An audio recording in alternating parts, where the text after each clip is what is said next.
जय हिंद दोस्तों, एक बार फिर से स्वागत है आप सभी का आपके अपने YouTube चैनल जी के क्यूज पर। और आज की क्लास है रेलवे आरपीएफ भर्ती 2024-25 के एग्जाम की। जो भी मेरे भाई बहन तैयारी कर रहे हैं उन सभी के लिए जीके जीएस के इम्पोर्टेंट एमसीक्यू फॉर्मेट में क्वेश्चन होने वाले हैं। और मैं आपको बता दूं, अगर आपने कांस्टेबल या सब इंस्पेक्टर किसी भी पोस्ट के लिए अप्लाई किया है तो आज के ये क्वेश्चन आपके लिए काफ़ी इंपॉर्टेंट साबित होंगे। और यहाँ पे आपको करंट से लेके ठीक हर टॉपिक से क्वेश्चन मिलेंगे। तो पहले तो यहाँ पे अवनीश भैया हैं, सर मैथ की कौन सी है वेस्ट। अच्छा, बुक पूछ रहे हैं मैथ की। तो भैया आपको जो समझ आए वो सबसे वेस्ट रहता है, देखो सीधी सी बात है। और डीके जी कह रहे हैं नाइस क्लास। और जय शर्मा है, पीडीएफ चाहिए तो आप टेलीग्राम ग्रुप को ज्वाइन कर लो। मैंने लिंक आपको शेयर कर दिया होगा, नहीं किया है तो अभी मैं आपको कर दूंगा, ठीक है ना। लिंक शेयर कर दूंगा और आप टेलीग्राम ग्रुप को ज्वाइन कर लेना, वहाँ से पीडीएफ मिल जाएगी। और वलीराम हैं, और यहाँ पे विपुल कुमार हैं, और अर्चना यादव हैं। जय हिंद कह रही हैं सीमा, बहुत अच्छा क्वेश्चन। योगेश भैया, अच्छा तो यह हमारी वजह से हो रहा था। हाँ, जो क्लास को आप जब देख रहे होंगे ऐसे लिख के आ रहा होगा, है ना, वो पता क्या है, वो आप जब एक बार डिस्प्ले पे क्लिक करेंगे तो ऐसे सी का ऑप्शन आएगा, ठीक है ना। यहाँ कोने में एक सेटिंग का ऑप्शन आता है जहाँ से पिक्सल वगैरह सेट करते हैं, है ना, किस पिक्सल पे कितने पिक्सल पे देखना है क्लास को। वहीं पे एक सीसी का ऑप्शन आता है, उसे क्लिक कर दोगे तो जो लिख के आ रहा होगा वो लिख के आना बंद हो जाएगा। तो बिल्कुल भैया, यहाँ पे निशा हैं, वो कह रही हैं सर आपकी जीएफ नहीं है क्या। और विपिन कुमार यहाँ पे कमेंट कर रहे हैं, योगेश भैया, रामचंद्र और सृष्टि और डार्क सुनील और अंकित गुजर। और यहाँ पे अजीत भैया हैं, अजरुद्दीन हैं, पूजा हैं, द रेसर बॉय हैं, रिंकू कुमार हैं, और जय हिंद चौहान हैं, और ये राजू पूजा हैं, अजरुद्दीन भैया, दीपू कुमार हैं, और यहाँ पे ग्रो कोचिंग हैं, अरविंद भैया हैं, किसी का आंसर कर रहे हैं, अपना खंडवा चेतन भैया हैं, और सीमा है। तो सभी का मैंने यहाँ पे नाम ले लिया है और चलते हैं अपनी क्लास की तरफ और देखते हैं आज हमारे लिए क्या इंपॉर्टेंट क्वेश्चन होने वाले हैं। पहला ही क्वेश्चन आपका जो है वो यहाँ पे मैं आपको बता दूं, आपका करंट अफेयर से संबंधित है ना। तो यहाँ पे देखो दिया है, पहली केले निर्यात ट्रेन शुरू करने के लिए किन संगठनों ने सहयोग किया है।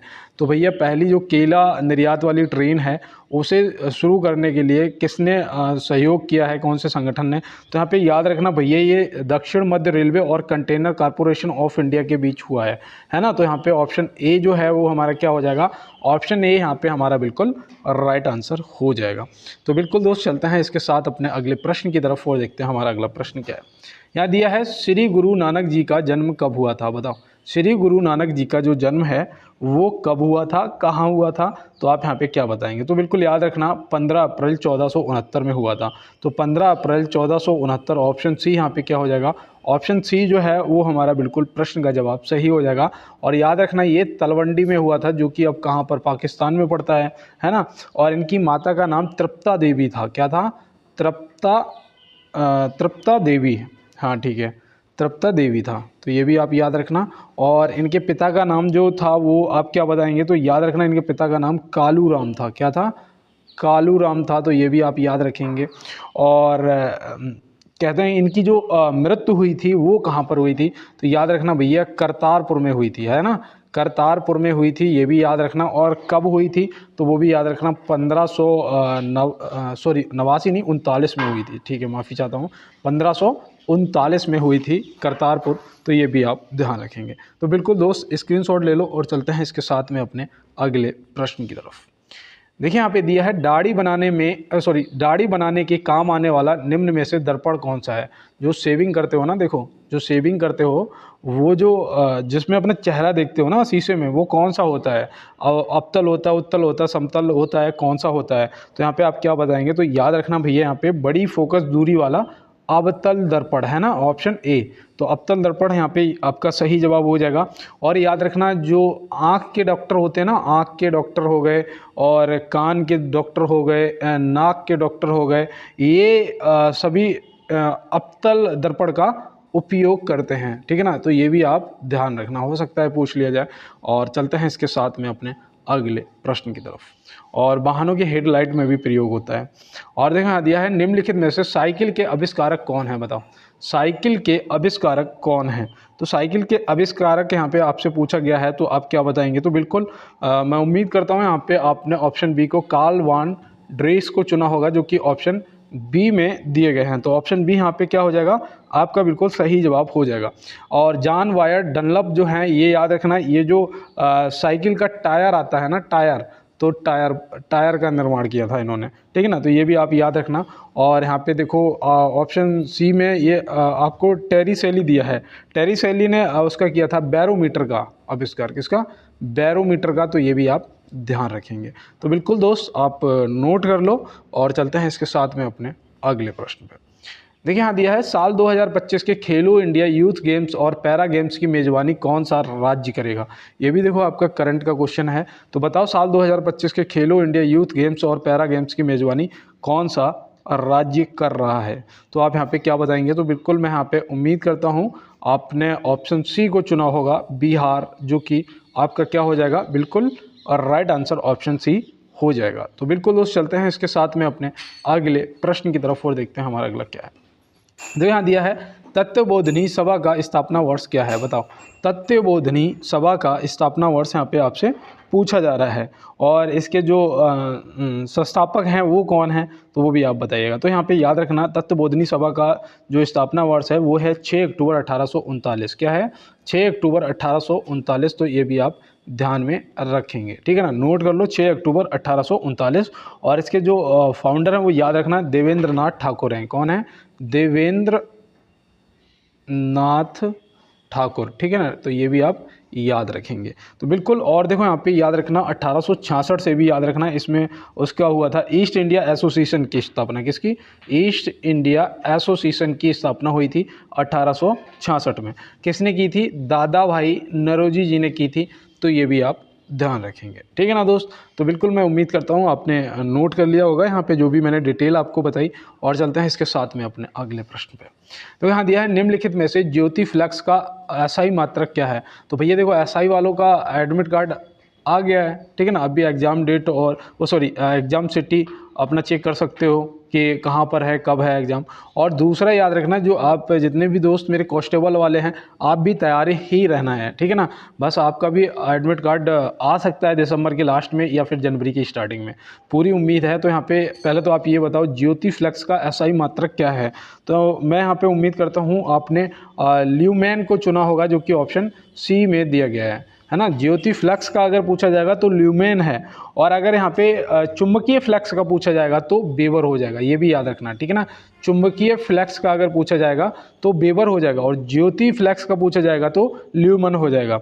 तो मैं उम्मीद करता हूँ ये आप याद रखेंगे। और हैनरी बताओ किसका ऐसा ही है, किसका ऐसा ही मात्रक है, तो प्रेरक का, किसका, प्रेरक का। तो ये भी आप ध्यान रखेंगे। और वोल्ट बताओ, वोल्ट किसका ऐसा ही मात्रक है, तो ये विभवांतर का है ना।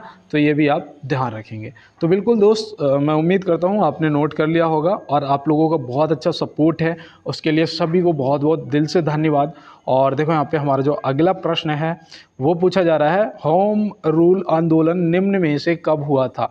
तो होम रूल आंदोलन निम्न में से कब हुआ था। तो बिल्कुल मैं यहाँ पे उम्मीद करता हूँ आप यहाँ पे बिल्कुल राइट आंसर 1916 ऑप्शन ए को आपने चुना होगा। तो ऑप्शन ए यहाँ पे 1916 आपका सही जवाब हो जाएगा। और ये किसके नेतृत्व में हुआ था, तो याद रखना बाल गंगाधर तिलक जी और एनी बेसेंट जी, है ना, एनी बेसेंट जी। तो ये आप याद रखेंगे। और यहाँ पे एक चीज़ और याद रखना, 1920 में असहयोग आंदोलन प्रारंभ हुआ था, 1922 में इसे स्थगित कर दिया था गांधी जी ने, है ना। और 1939 में फॉरवर्ड ब्लॉक की स्थापना हुई थी।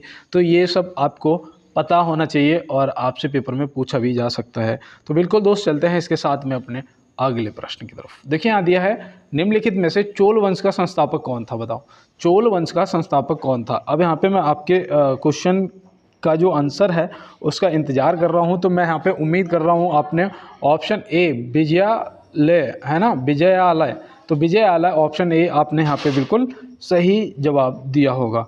तो बिल्कुल दोस्त, और यहाँ पे जो दंती दुर्ग हैं ये आप याद रखना, ये राष्ट्रकूट वंश के संस्थापक थे, है ना, दंती दुर्ग। और चंद्रगुप्त मौर्य जो हैं वो भी आपको याद रखना, ये कौन से, ये मौर्य वंश के संस्थापक थे, किसके, मौर्य वंश के। और वीर नरसिंह जो हैं, वीर नरसिंह, ये तुल्लुभ वंश के थे, किसके, तुल्लुभ वंश के। तो ये भी आप याद रखेंगे। तो तुल्लुभ वंश के जो थे वो थे वीर नरसिंह। और यहाँ पे सही जवाब जो है वो हो जाएगा आपका विजयालय, ठीक है ना, ऑप्शन ए राइट आंसर हो जाएगा। और चलते हैं इसके साथ में अपने अगले प्रश्न पे। देखिए यहाँ दिया है, हाल ही में इसरो ने गगनयान मिशन के लिए किस देश की स्पेस एजेंसी के साथ समझौता किया है।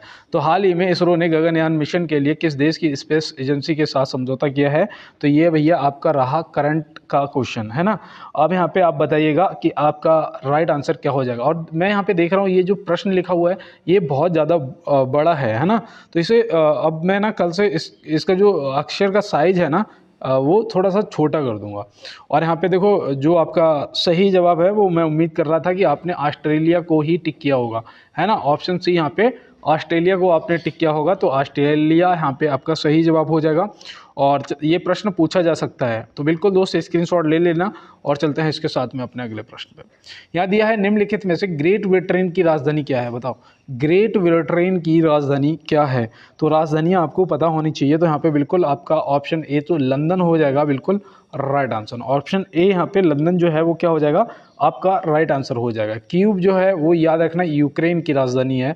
और बेलग्रेड जो है, बताओ बेलग्रेड जो है ये किसकी राजधानी है। तो ये आपको यहाँ पे याद रखना सर्बिया की राजधानी है। किसकी, सर्बिया की राजधानी है, ठीक है ना। और वार्लिन बताओ किसकी राजधानी है, वार्लिन। तो वार्लिन जो है ये याद रखना ये जर्मनी की है। किसकी, जर्मनी की राजधानी है वार्लिन।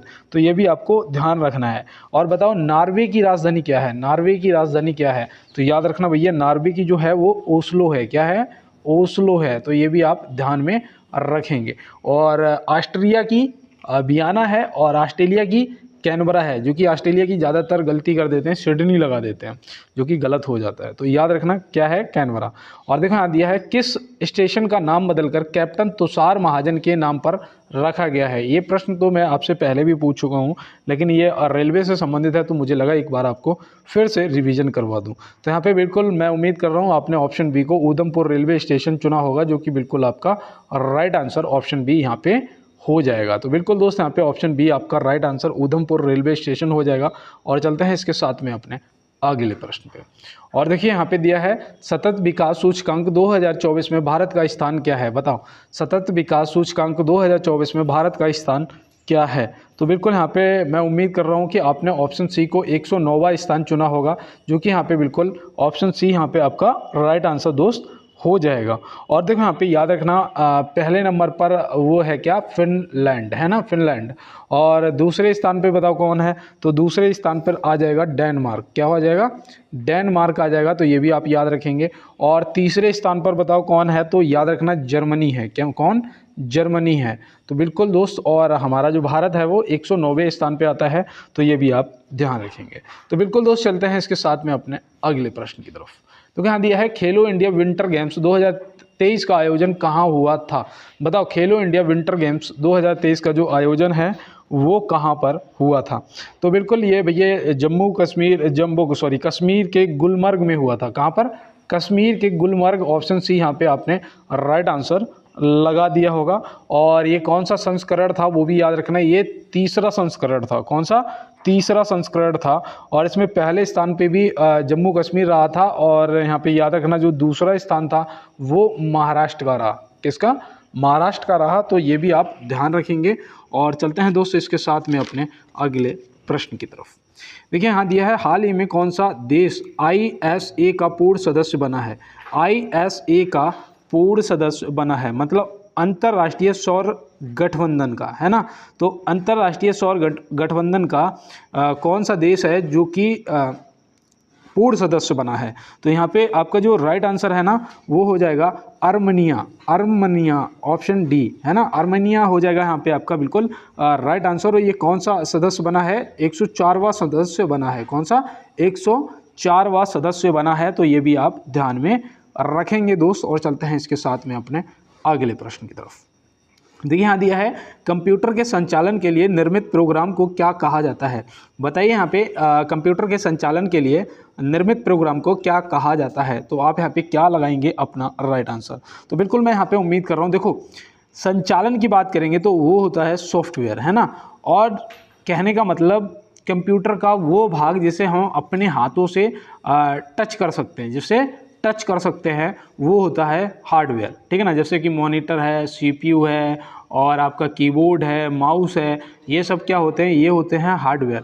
और जो उसे चलाता है प्रोग्राम, जो विंडो होती है वो आपका होता है सॉफ्टवेयर, ठीक है ना। तो ऐसे आप ध्यान में रखेंगे। तो बिल्कुल दोस्त, और चलते हैं इसके साथ में अपने अगले प्रश्न की तरफ। देखिए 70वां क्वेश्चन है, मैं 1 मिनट के लिए रुकूंगा और यही कहूँगा कि हो सकता है मेरी ज़बान पे माँ सरस्वती विराजमान हो। जो भी मेरे दोस्त मुझे इस टाइम सुन रहे हैं सभी को 100% सफलता मिलेगी। इस बार वर्दी मिलना तय है, आपके सपने इस बार पक्का सच होंगे। और आप भी अपने छोटे भाई को एक बार, जो भी मेरे नए दोस्त मेरे साथ जुड़े हुए हैं, एक बार लाइक वाला बटन जरूर दबाएंगे और चैनल को सब्सक्राइब कर लेंगे। एक बार बेल आइकन को दबा लेना ताकि जो भी क्लास हो सबसे पहले आपको मिल सके। और दूसरा याद रखना, आप सब्सक्राइब कर लोगे तो हो सकता है आप दोबारा मुझे सुन पाएँ, क्योंकि ऐसा होता है ना, जिसे सब्सक्राइब नहीं करते हैं वो वीडियो फिर स्किप हो जाता है, दोबारा फिर नहीं मिल पाता। तो इसलिए सब्सक्राइब करना बहुत ज़्यादा ज़रूरी है। और थोड़ी सी हेल्प करना यार, क्लास को दोस्तों के साथ में शेयर जरूर करना। थोड़ा सा शेयर आप लोगों का कम हो गया है, इसलिए मैं आपसे रिक्वेस्ट करता हूँ, स्पेशली रिक्वेस्ट करता हूँ कि थोड़ा सा क्लास को दोस्तों के साथ में शेयर जरूर कर देना। और देखो यहाँ दिया है, पहली वैश्विक प्रवासी महिला कबड्डी लीग का आयोजन किस राज्य में किया गया? बताओ, पहली वैश्विक प्रवासी महिला कबड्डी लीग का जो आयोजन है वो किस राज्य में किया गया है? तो यहाँ पे बिल्कुल आप याद रखना, यहाँ पे हरियाणा आपका क्या हो जाएगा? ऑप्शन बी बिल्कुल राइट आंसर हो जाएगा। क्या हो जाएगा? हरियाणा यहाँ पे आपका राइट आंसर हो जाएगा। और चलते हैं इसके साथ में अपने अगले प्रश्न की तरफ। निम्नलिखित में से पल्लव वंश का संस्थापक कौन था? बताओ, पल्लव वंश का यहाँ पे संस्थापक आपको बताना है, तो आप यहाँ पे क्या बताएंगे? तो बिल्कुल यहाँ पे उम्मीद कर रहा था मैं कि आपने ऑप्शन सी सिंह विष्णु को चुना होगा। ऑप्शन सी यहाँ पे क्या आपका राइट आंसर हो गया। इन्होंने इसकी स्थापना पता है कब करा था? 575 से इनका रहा था 600 तक शासन, है ना। 575 से 600 ईसा तक रहा था, तो ये भी आप याद रखेंगे। और इनकी जो राजधानी थी वो थी कांची। क्या थी? कांची। तो ये भी आप याद रखेंगे। और यहाँ पे याद रखना, जो नरसिंहवर्मन प्रथम है इनसे संबंधित एक पूछा जाता है, रथ मंदिर का निर्माण किसने कराया था? है ना, देखो नोट कर लेना, ये पूछ लिए जाते हैं। और नरसिंहवर्मन द्वितीय जो हैं इन्होंने उसका कराया था कैलाश मंदिर का। किसका? कैलाश मंदिर का। तो ये भी आप ध्यान रखेंगे, हो सकता है आपसे पूछ लिया जाए। तो बिल्कुल दोस्त, चलते हैं इसके साथ में अपने अगले प्रश्न की तरफ। देखिए यहाँ दिया है, राष्ट्रीय राजमार्गों का चौराहा किसे कहा जाता है? राष्ट्रीय राजमार्गों का चौराहा किसे कहा जाता है? तो मैं उम्मीद करता हूँ यहाँ पे आप इसको बिल्कुल सही जवाब करेंगे, है ना। तो बिल्कुल दोस्त, यहाँ पे आपने ऑप्शन सी कानपुर को चुना होगा। किसे? कानपुर। यहाँ पे ऑप्शन सी जो है ये राष्ट्रीय राजमार्गों का चौराहा कहा जाता है। यहाँ से पता है कौन कौन सा NH गुजरता है? तो याद रखना, नेशनल हाईवे जो है, एक आपका NH2 गुजरता है, ठीक है ना।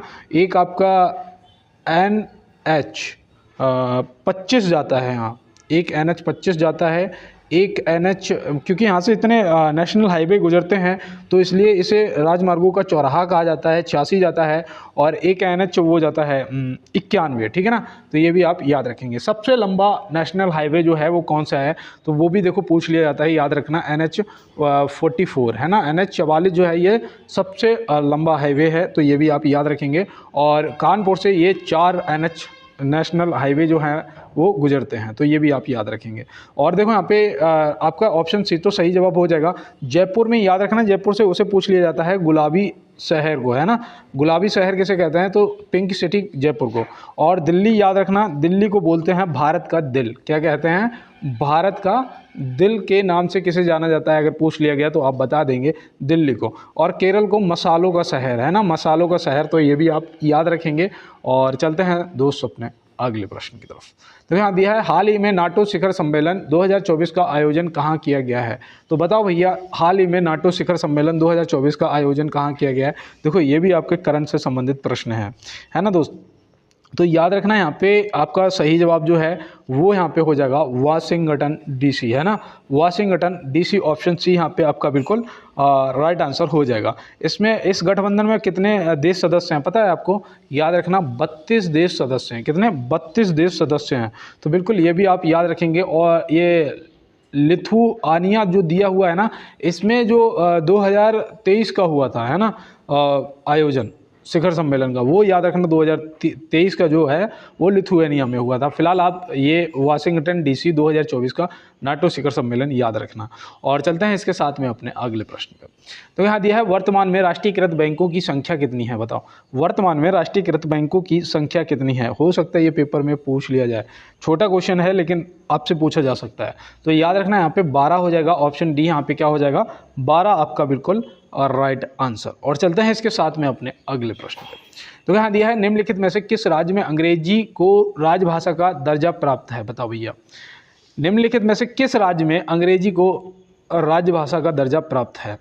तो यहाँ पे पता है मैं रुक क्यों गया, मैं इसलिए रुक गया कि यहाँ पे ऑप्शन ही गलत है, क्योंकि इनमें से कोई नहीं होगा। ऑप्शन डी होना चाहिए था, ये सभी, है ना, क्योंकि भैया नागालैंड, अरुणाचल प्रदेश और मेघालय तीनों में जो अंग्रेजी है वो राजभाषा का दर्जा दिया गया है। तो यहाँ पे याद रखना ऑप्शन डी हो जाएगा, ये सभी, ठीक है ना। ये सभी कौन कौन सा, नागालैंड, अरुणाचल प्रदेश और मेघालय। तो यहाँ पे बिल्कुल याद रखेंगे। और चलते हैं इसके साथ में अपने अगले प्रश्न की तरफ। नागालैंड याद था, अब आगे से आप अरुणाचल प्रदेश और मेघालय को भी ध्यान में रखेंगे। देखो यहाँ दिया है भारत का प्रथम समाचार पत्र बंगाल गजट कब प्रकाशित हुआ था। बताओ, भारत का प्रथम समाचार पत्र बंगाल गजट कब प्रकाशित हुआ था। तो आप यहाँ पे क्या बताएंगे। तो बिल्कुल यहाँ पे याद रखना, ये 29 जनवरी 1780 को हुआ था। 29 जनवरी 1780 को, मतलब ऑप्शन ए ही यहाँ पे आपका बिल्कुल राइट आंसर हो गया था। ये कहाँ से हुआ था, तो वो भी याद रखना, ये कोलकाता से प्रकाशित हुआ था, ठीक है ना। इसके संपादक कौन थे, तो वो थे जेके हिक्की। कौन थे, जेके हिक्की, ठीक है ना। तो ये भी आप याद रखेंगे। संस्थापक याद रखना कौन थे, जेके हिक्की, ठीक है ना दोस्त। और कोलकाता से हुआ था इसका प्रकाशित, और ये 29 जनवरी 1780 को हुआ था। तो ये आप याद रखेंगे। और चलते हैं इसके साथ में अपने अगले प्रश्न पे। देखिए यहाँ दिया, भारत में सर्वप्रथम एसटीडी सेवा का प्रारंभ कब हुआ था। बताओ, एसटीडी सेवा का प्रारंभ कब हुआ था। पहले एसटीडी बूथ हुआ करता था, वहाँ जाके किसी से बात करनी होती तो फ़ोन करते थे, है ना। और अब तो मोबाइल फ़ोन हो गए हैं। तो याद रखना भैया, ये हुआ था 26 नवंबर 1960 को। 26 नवंबर था ना, यहाँ पे 25 नवंबर हो सकता है, 25 नवंबर यहाँ पे मुझसे कोई एरर हो गया हो। तो बिल्कुल ऑप्शन डी यहाँ पे है, एक बार चेक भी कर लेना। और ये मुझे लग रहा है कि राइट आंसर होगा 25 नवंबर 1960, ठीक है ना। क्योंकि कई बार ऐसा होता है कि पढ़ने में थोड़ा सा एरर हो जाता है, तो इसलिए मुझे लग रहा है। और ये याद रखना किसके मध्य किया गया था, तो ये कानपुर और लखनऊ के मध्य सबसे पहले प्रारंभ किया गया था एसटीडी सेवा। तो बिल्कुल ये आप याद रखेंगे, 25 नवंबर 1960 यहाँ पे आपका जो है वो राइट आंसर हो जाएगा। और चलते हैं इसके साथ में दोस्त अपने अगले प्रश्न पे। तो यहाँ दिया, भारतीय नौसेना के लिए त्रिपुट श्रेणी के 2 उन्नत जहाज का निर्माण किसके द्वारा किया गया है। मैंने उस दिन आपको बताया था कौन से 2 जहाज का निर्माण किया गया है, बताया था ना। अगर आप मेरे साथ जुड़े हुए हो तो कमेंट बॉक्स में ज़रूर बताना कि मैंने कौन से 2 जहाज बताए थे। और आज आपसे पूछा गया है कि किसने किया है, किसके द्वारा वो निर्माण किए गए हैं। तो आप यहाँ पे क्या बताएंगे। तो बिल्कुल यहाँ पे आपको ध्यान रखना है भैया, वो आपके हो जाएगा गोवा शिपयार्ड लिमिटेड, है ना। ऑप्शन बी यहाँ पे क्या हो जाएगा, Goa shipyard limited. Option B यहाँ पे आपका बिल्कुल राइट आंसर हो जाएगा। और चलते हैं इसके साथ में दोस्त अपने अगले प्रश्न में। यहाँ दिया है, स्वतंत्र भारत के प्रथम शिक्षा मंत्री कौन थे। बताओ, स्वतंत्र भारत के प्रथम शिक्षा मंत्री जो हैं वो कौन थे। तो आप यहाँ पे क्या बताएंगे। तो बिल्कुल मैं उम्मीद करता हूँ यहाँ पे आपने राइट आंसर कर दिया होगा, मौलाना अबुल कलाम आज़ाद जी, है ना। ऑप्शन बी यहाँ पे आपने चुना होगा, मौलाना अबुल कलाम आज़ाद जी, जो कि यहाँ पे ऑप्शन बी आपका बिल्कुल राइट आंसर दोस्त हो गया है। और चलते हैं इसके साथ में अपने अगले प्रश्न की तरफ। और उससे पहले मैं आपसे रोज़ कहता हूँ, एक बार फिर से कहूँगा कि ना थके हैं पैर मेरे और ना ही हिम्मत हारी है। मैंने देखे हैं कई दौर और आज भी सफ़र जारी है। दोस्त, अब समय नहीं बचा है, फालतू की चीज़ों से खुद को समेट लो और अपनी पढ़ाई में खुद को सीमित कर दो यार। ये नहीं कह रहा हूँ मैं कि खुद को सीमित रखो, लेकिन मैं ये कह रहा हूँ कि कुछ दिनों के लिए खुद को पढ़ाई के अलावा कहीं भी नहीं जाने देना है ना। थोड़ा सा यार समय दे दो बस, सफलता उसके बाद आपके पीछे घूमेगी। आपने 3 इडियट मूवी देखी है, मैंने तो कई बार देखी है। उसमें कहते हैं ना कि सफलता के पीछे मत भागो, सफल व्यक्ति बनो, सफलता खुद तुम्हारे पीछे भागेगी, है ना। तो दोस्त बिल्कुल इतनी पढ़ाई करनी है कि जिस पेपर में बैठ जाओ पेपर ही क्लियर हो जाए, है ना। और यहाँ पे दिया है कि जीएसटी परिषद में सम्मिलित सदस्यों की कुल संख्या कितनी है। बताओ, जीएसटी परिषद में सम्मिलित सदस्यों की कुल संख्या कितनी है। और मैं यहाँ पे एक चीज़ आपको बता दूं कि जीएसटी से ऐसा कोई क्वेश्चन नहीं बचा जो आपसे पूछा जाए और आप उसका जवाब ना कर पाएँ, क्योंकि मैंने एक एक चीज़ को गूगल पर ढूंढ के आपको बताया है ना। तो यहाँ पर याद रखना ऑप्शन सी 33 सदस्य हैं, तो बिल्कुल ऑप्शन सी यहाँ पे सही जवाब हो जाएगा। और चलते हैं इसके साथ में अपने अगले प्रश्न पर। तो यहाँ दिया है, निम्नलिखित में से किस द्वीप समूह को मरकत द्वीप या एमराल्ड आइसलैंड भी कहा जाता है। तो बताओ भैया, निम्नलिखित में से किस द्वीप समूह को मरकत द्वीप या फिर एमराल्ड आइसलैंड भी कहा जाता है। तो भैया वो कौन सा द्वीप समूह है, याद रखना भैया, वो हो जाएगा आपका अंडमान निकोबार द्वीप समूह, है ना। ऑप्शन ए यहाँ पे अंडमान निकोबार आपका क्या हो जाएगा राइट आंसर। इसमें कितने द्वीप हैं, मैंने आपको बताया था उस दिन कि इसमें कितने द्वीप हैं, तो आपने क्या बताया था, आपने बताया था 572 द्वीप हैं भैया, है ना, 572 द्वीप हैं आपने बताया था। बिल्कुल दोस्त, आपको ध्यान में रखना है। और चलते हैं इसके साथ में अपने अगले प्रश्न पर। तो यहाँ दिया है स्वतंत्र भारत की पहली बहुउद्देशीय परियोजना निम्न में से कौन सी है, बताओ। स्वतंत्र भारत की पहली बहुउद्देशीय परियोजना निम्न में से कौन सी है। तो बिल्कुल दोस्त, यहाँ पे मैं उम्मीद करता हूँ कि आपने दामोदर घाटी परियोजना ऑप्शन बी को चुना होगा। किसे, दामोदर घाटी परियोजना ऑप्शन बी को चुना होगा। इसकी स्थापना कब की गई थी, तो याद रखना 1948 में की गई थी। कब, 1948 में की गई थी। 47 में आज़ाद हुए और 48 में इसकी स्थापना कर दी गई। तो ये भी आप, इस योजना को प्रारंभ कर दिया गया, तो ये आप ध्यान में रखेंगे। तो बिल्कुल दोस्त, और चलते हैं इसके साथ में अपने अगले प्रश्न पर। देखिए यहाँ दिया है निम्नलिखित में से राष्ट्रीय पोषण संस्थान कहाँ स्थित है, बताओ। निम्नलिखित में से राष्ट्रीय पोषण संस्थान कहाँ स्थित है, तो आप यहाँ पे क्या बताएंगे। अब मुझे एक चीज़ यहाँ पे मैं आपसे थोड़ा सा सजेशन लूँगा कि आपको ऐसे ये 50 क्वेश्चन चाहिए, या जो कल आपके 90 क्वेश्चन की क्लास हुई थी उसमें चलो 10 और बढ़ा देंगे, 100 क्वेश्चन हो जाएंगे। आपको उस फॉर्मेट में क्लास चाहिए, मतलब 100 सिर्फ क्वेश्चन आंसर करने हैं, या फिर पूरी डिटेल के साथ में 50 क्वेश्चन करने हैं, ठीक है ना। ये आप आज कमेंट बॉक्स में बताओगे, कल से आपको क्लास उसी फॉर्मेट में मिलेगी। और यहाँ पे देखो, आपका सही जवाब हैदराबाद हो जाएगा। क्या हो जाएगा, राष्ट्रीय पोषण संस्थान कहाँ स्थित है, तो यहाँ पे आपका बिल्कुल सही जवाब जो है वो हैदराबाद हो जाएगा। उत्तराखंड में आप याद रखना, वो क्या है, उसका नाम नेहरू पर्वतारोहण संस्थान है ना, नेहरू पर्वतारोहण संस्थान स्थित है। तो ये भी आपको ध्यान में रखना है। और लखनऊ में आपका राष्ट्रीय वनस्पति अनुसंधान संस्थान है ना, तो ये भी आपको वनस्पति अनुसंधान संस्थान भी याद रखना है। और देहरादून में आपका कौन सा है, बताओ। आप कमेंट बॉक्स में बताना, क्योंकि मैं कई बार आपको देहरादून से संबंधित बता चुका हूं कि वहाँ पे वन अनुसंधान है या फिर क्या है, ये आपको बता चुका हूं। तो बिल्कुल दोस्तों, और यहाँ पे देखो नेक्स्ट क्वेश्चन है हमारा कि राष्ट्रीय डेयरी विकास बोर्ड की स्थापना कब हुई थी, बताओ। और राष्ट्रीय डेयरी विकास बोर्ड की स्थापना कब हुई थी और कहाँ हुई थी, ठीक है ना। तो कब हुई थी उसका जवाब तो 1965 आप तुरंत दे दोगे, है ना। ऑप्शन बी आपने टिक भी कर दिया होगा, आपका सही जवाब हो गया। इसका मुख्यालय बताओ कहाँ था, इसका मुख्यालय कहाँ है, तो याद रखना इसका मुख्यालय गुजरात के आनंद में है। कहाँ पर, गुजरात के आनंद में है। तो ये भी आपको ध्यान में रखना है। और देखो, एक गुजरात का वो दूध आता है, क्या नाम है, अमूल, है ना, अमूल। तो अमूल का फुल फॉर्म भी कभी कभी पूछ लेता है, तो याद रखना अमूल मिल्क यूनियन लिमिटेड, है ना, Amul milk union limited. Rajasthan से सारस है, और आपका उत्तर प्रदेश से पराग है ना। ये दूध भी आपको ध्यान में रखने हैं, पूछे जा सकते हैं। और बिल्कुल दोस्त, चलते हैं इसके साथ में अपने अगले प्रश्न की तरफ। देखिए यहाँ पे पूछा गया स्वतंत्र भारत की प्रथम महिला मुख्यमंत्री कौन थी, बताओ।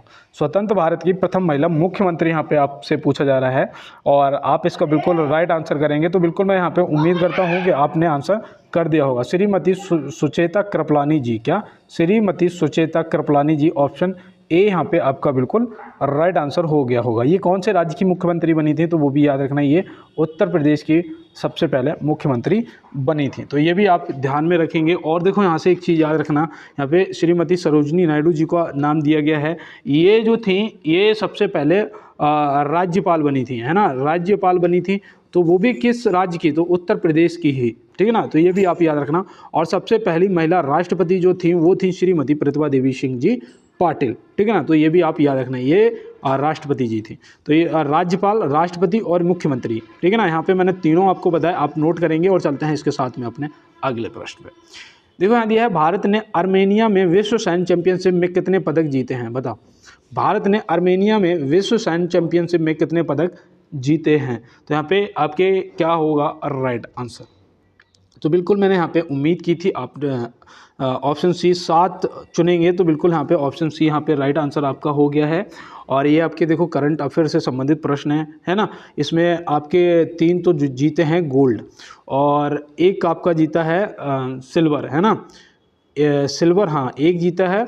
और ब्रॉन्ज जो है वो आपके जीते हैं 3। तो 3 3 6 1 7 हो गए टोटल, ठीक है ना। तो गोल्ड, सिल्वर, ब्रॉन्ज तीनों याद रखोगे, 3 1 3। तो बिल्कुल दोस्त, और चलते हैं इसके साथ में अपने अगले प्रश्न में। तो यहाँ दिया है कौन सा राज्य कॉफ़ी उत्पादन में अग्रणी राज्य है। कॉफ़ी उत्पादन में कौन सा राज्य है जो अग्रणी है, मतलब सबसे आगे है, तो आप क्या बताएंगे? तो बिल्कुल यहाँ पे मैं उम्मीद कर रहा था कि आप जो आंसर है वो आपका कर्नाटक ही आएगा, है ना। तो आपने कर्नाटक को ही टिक किया है, बहुत अच्छी बात है। और असम से याद रखना, असम जो है वो चाय के लिए प्रसिद्ध है। और केरल जो है ये क्या रबड़ के उत्पादन के लिए, बताओ, रबड़ के उत्पादन के लिए और मसालों के उत्पादन के लिए, है ना। और यहाँ पे एक चीज़ याद रखना, फूलों की घाटी भी कहाँ है? फूलों की घाटी तो उत्तराखंड में स्थित है, ठीक है ना। तो ये भी आप याद रखना। तो बिल्कुल दोस्त, चलते हैं इसके साथ अपने अगले प्रश्न पर। निम्नलिखित में से मालगुडी डेज पुस्तक के लेखक कौन है? बताओ, मालगुडी डेज पुस्तक के लेखक यहाँ पे आपसे पूछा गया है। देखो ये पुस्तकें ना आपको याद रखना है। एक तो इनसे याद रखना, एक तो ये इनका हो जाएगा श्री आर के नारायण जी, है ना। श्री आर के नारायण जी की ये पुस्तक है। इनकी एक पुस्तक है गाइड, क्या गाइड, तो ये भी आपको ध्यान में रखना है, जो कि आपको याद भी होगा। जब हम लोग छोटे थे तो प्राइमरी में 5वीं तक एक गाइड आया करती थी, कक्षा 4 की गाइड अलग, कक्षा 3 की गाइड अलग, उसमें सारे सब्जेक्ट और सारे आंसर हुआ करते थे, है ना। एक ही मतलब गाइड से सारा काम हो जाता था। और देखो श्रीमती महादेवी वर्मा जी को याद रखना, इनकी पुस्तक एक है यामा, ठीक है ना, ये भी बहुत ज़्यादा प्रसिद्ध है। श्री जवाहरलाल नेहरू जी से आपको याद रखना है भारत एक खोज, है ना, भारत एक खोज, तो ये भी आप याद रखना, डिस्कवरी ऑफ इंडिया, ठीक है ना दोस्त। तो बिल्कुल चलते हैं इसके साथ में अपने अगले प्रश्न की तरफ। देखिए यहाँ पे, एक मिनट, क्या हुआ, ठीक है, यहाँ पे दिया है विश्व जैव विविधता दिवस कब मनाया जाता है? तो विश्व जैव विविधता दिवस जो है वो कब मनाया जाता है? तो आप यहाँ पे क्या बताएंगे? तो बिल्कुल मैं यहाँ पे उम्मीद कर रहा था कि आपका जो ऑप्शन है वो आपने ऑप्शन ए को चुना होगा, 22 मई, है ना। ऑप्शन ए को चुना होगा 22 मई को। और याद रखना 22 मई को वो भी मनाया जाता है, सॉरी ये 22 मई हो जाएगा। और वो आपका क्या, विश्व जल दिवस, विश्व जल दिवस कब मनाया जाता है? बताओ, विश्व जल दिवस कब मनाया जाता है? तो आप क्या बताएंगे? 22 मार्च को, है ना। किस कब? 22 मार्च को। 7 अप्रैल को क्या मनाया जाता है? तो विश्व स्वास्थ्य दिवस मनाया जाता है ना, स्वास्थ्य दिवस मनाया जाता है। और 5 जून को क्या मनाया जाता है? तो 5 जून को पर्यावरण दिवस मनाया जाता है ना, पर्यावरण दिवस मनाया जाता है। तो ये भी आपको ध्यान में रखना है। तो बिल्कुल दोस्त, और चलते हैं इसके साथ में अपने अगले प्रश्न की तरफ। देखिए यहाँ दिया है पिन वैली नेशनल पार्क किस राज्य में स्थित है? पिन वैली नेशनल पार्क जो है वो किस राज्य में स्थित है? तो भैया देखो ये भी आपसे ज़रूर पूछे जाएंगे। अब यहाँ पे आप बताइए आपका राइट आंसर क्या होगा? तो बिल्कुल मैं यहाँ पे उम्मीद कर रहा था कि आपने हिमाचल प्रदेश ऑप्शन डी को चुना होगा। तो पिन वैली जो है वो आपका हिमाचल प्रदेश में स्थित है। और उत्तराखंड में आप उसे याद रखना, जिम कॉर्बेट नेशनल पार्क, है ना, जिम कॉर्बेट नेशनल पार्क आप याद रखेंगे। और देखो यहाँ पे भरतपुर, मतलब भरतपुर राजस्थान, तो यहाँ से याद रखना केवलादेव घाना राष्ट्रीय उद्यान, है ना। केवलादेव आपका कहाँ है? ये भरतपुर में। और सिक्किम में बताओ तो याद रखना कंचनजंगा, है ना, कौन सा? कंचनजंगा राष्ट्रीय उद्यान सिक्किम, ठीक है ना। तो ये भी आपको ध्यान में रखना है। देखो ध्यान तो नहीं रख पाओगे, अगर आप नोट कर रहे हो ना तो नहीं भूलोगे, ये मेरा आपसे वादा है। आप एक बार चेक करके देख लें, अगर नोट कर रहे हो तो फिर भूलोगे नहीं।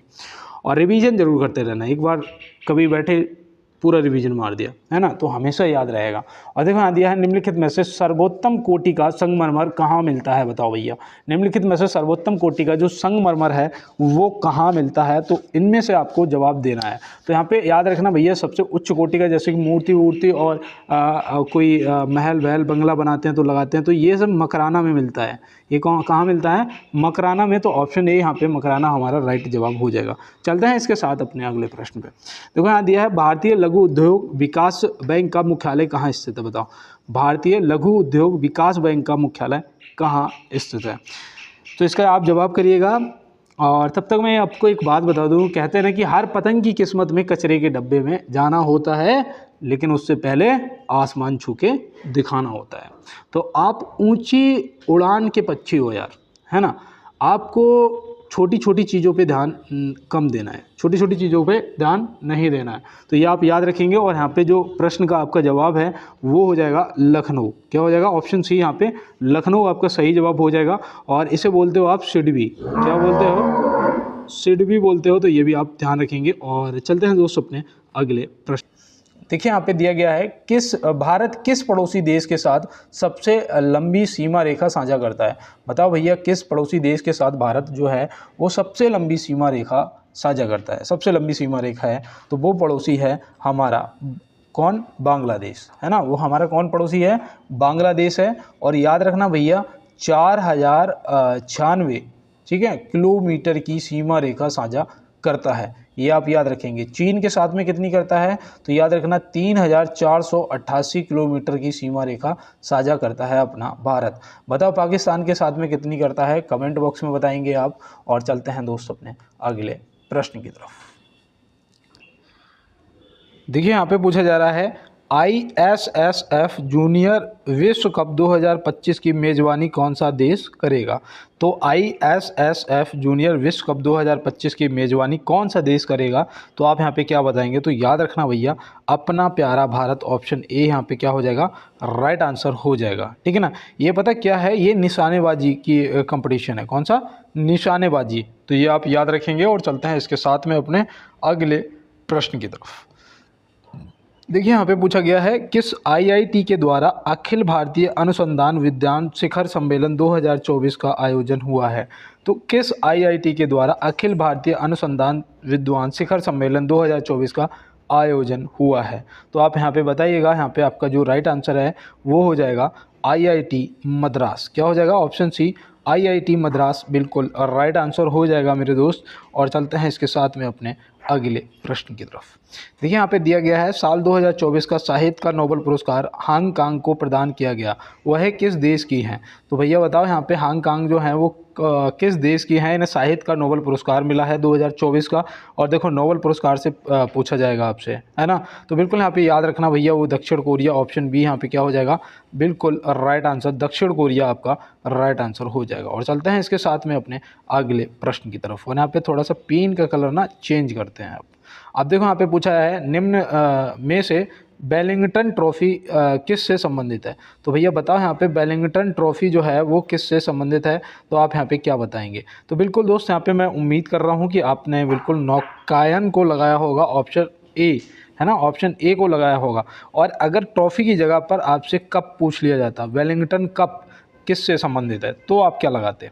तो देखो यहाँ पे यही दो चीज़ें थी समझने वाली, तो आप घुड़दौड़ को टिक करते। कप ये अगर पूछा जाएगा तो घुड़दौड़, और ट्रॉफी पूछा जाएगा तो नौकायन। ठीक है ना। तो ये आप देखो विशेष रूप से याद रखना, ऐसा कंफ्यूज करने वाला क्वेश्चन आ सकता है। और चलते हैं अपने अगले प्रश्न पे। जॉन हाफील्ड और जेफरी हिंटन को किस क्षेत्र में वर्ष 2024 का नोबेल पुरस्कार मिला है, बताओ भैया। जॉन हाफील्ड और जेफरी हिंटन को किस क्षेत्र में वर्ष 2024 का नोबेल पुरस्कार मिला है, तो आप यहाँ पे क्या बताएंगे। तो बिल्कुल यहाँ पे आपका जो सही जवाब है वो हो जाएगा भौतिकी के क्षेत्र में। किसके, भौतिकी, ऑप्शन बी यहाँ पे क्या हो जाएगा आपका बिल्कुल राइट आंसर दोस्त हो जाएगा। और चलते हैं इसके साथ में अपने अगले प्रश्न की तरफ। देखिए यहाँ पे दिया है भारत की पहली पैरा बैडमिंटन अकादमी की स्थापना कहाँ हुई है। भारत की पहली पैरा बैडमिंटन अकादमी की स्थापना कहाँ हुई है, तो आप यहाँ पे क्या बताएंगे। तो बिल्कुल मैं यहाँ पे उम्मीद करता हूँ आपने option A B C D में से ऑप्शन ए को ही चुना होगा। लखनऊ यहाँ पे क्या हो जाएगा आपका बिल्कुल दोस्त राइट आंसर हो जाएगा।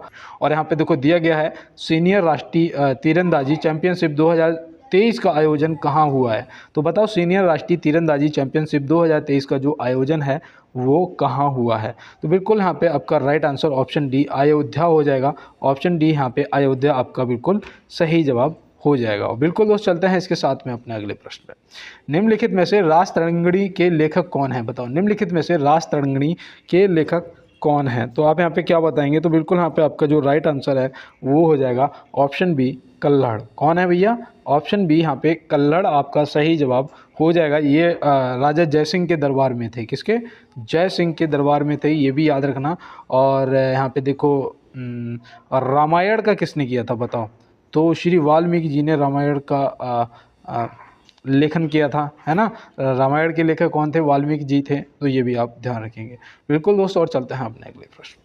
किस हवाई अड्डे ने नेट जीरो कार्बन उत्सर्जन हवाई अड्डा का दर्जा प्राप्त किया है, बताओ। किस हवाई अड्डे ने नेट जीरो कार्बन उत्सर्जन हवाई अड्डा का दर्जा प्राप्त किया है, तो आप यहाँ पे क्या बताएंगे। तो बिल्कुल दोस्त यहाँ पे आपका जो राइट आंसर है वो हो जाएगा इंदिरा गांधी अंतर्राष्ट्रीय हवाई अड्डा नई दिल्ली, ऑप्शन सी सही जवाब आपका हो जाएगा। ठीक है ना। तो बिल्कुल और चलते हैं इसके साथ में अपने अगले प्रश्न पे। 50वां क्वेश्चन है और मैं ना यहाँ पे आपको सिर्फ एक लाइन सुनाऊंगा, जैसे हमारे यहाँ बोलते हैं किस्सा, है ना, कि भैया कोई किस्सा सुनाओ। एक किस्सा सुनाते हैं कि एक गुरु थे, ठीक है ना, और एक था उनका चेला। दोनों लोग जा रहे थे जंगल में भ्रमण करते हुए, ठीक है ना। तो उन्होंने अपने चेले को एक छोटा सा पौधा दिखाया और ये गाय से उखाड़ दो। चेले ने बहुत आसानी से पकड़ा, उखाड़ दिया। फिर थोड़े आगे बढ़े, थोड़ा और बड़ा पौधा, मतलब उसके चेले के घुटने तक था, ठीक है ना। तो गाय से उखाड़ दो, उसने थोड़ा सा दम लगाया, उखाड़ दिया। फिर उन्होंने दिखाया वो उसके बराबर का पौधा था, उन्होंने कहा इसे पकड़ो, उखाड़ दो। तो चेले ने बहुत दौड़, पूरा जोर लगा दिया, लेकिन उखाड़ तो दिया। अब उन्होंने पूरा एक वृक्ष दिखाया, गाय से उखाड़ दो। चेले ने कहा ये असंभव है, अब ये नहीं उखाड़ सकता है। तो उन्होंने कहा कि समय रहते अपनी गलती सुधार लो, नहीं तो बहुत देर हो जाएगी। कहने का मतलब ये है कि अगर कोई भी तैयारी में कमी रह रही है, अगर आपको लग रहा है कि कुछ ऐसा आपके साथ में है जिसकी वजह से आप समय नहीं दे पा रहे हो पढ़ाई पे, तो दोस्त मेरा आपसे निवेदन है, अब समय नहीं रहा है, ठीक है ना। अब जो भी गलतियां हैं उन्हें सुधार लो और फटाफट अपनी पढ़ाई पे लग जाओ। इस बार वर्दी आपको लेनी है, सोचो इस बार अगर आपने वर्दी ले ली तो कितना क्या बदल जाएगा, है ना। आप एक साल आगे पहुंच जाएंगे। देखो दोस्त, यही समय है, चाहे सोना बना लो या सोने में गुजार दो, ठीक है ना। और देखो यहाँ पे प्रश्न दिया है कि हाल ही में दिए गए IIFA अवार्ड 2024 में किसे सर्वश्रेष्ठ अभिनेत्री का पुरस्कार मिला है। तो भैया बताओ, हाल ही में दिए गए IIFA अवार्ड 2024 में किसे सर्वश्रेष्ठ अभिनेत्री का पुरस्कार मिला है। तो यहाँ पे बिल्कुल आपका जो राइट आंसर है वो हो जाएगा रानी मुखर्जी, ऑप्शन सी। क्या हो जाएगा? रानी मुखर्जी, ऑप्शन सी यहाँ पे बिल्कुल सही जवाब हो जाएगा।